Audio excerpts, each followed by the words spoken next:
এরপরের প্রশ্ন হলো, স্ত্রীর উপরে স্বামীর দায়িত্ব কর্তব্য সম্পর্কে বলুন। খুব গুরুত্বপূর্ণ একটি প্রশ্ন।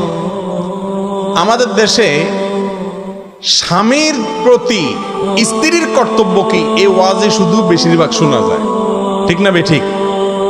মহিলাদেরকে ওয়াজ করতে করতে করতে করতে বেচারীদেরকে আমরা কোণঠাসা রাখি, কিন্তু পুরুষরা আমরা মাশাআল্লাহ নিজেকে রাজা রাজা ভাব মনে হয়, তাই না? অথচ স্ত্রীর যেরকম অনেক কর্তব্য আছে স্বামীর প্রতি, স্বামীরও অনেক কর্তব্য আছে স্ত্রীর প্রতি, ঠিক না বেঠিক?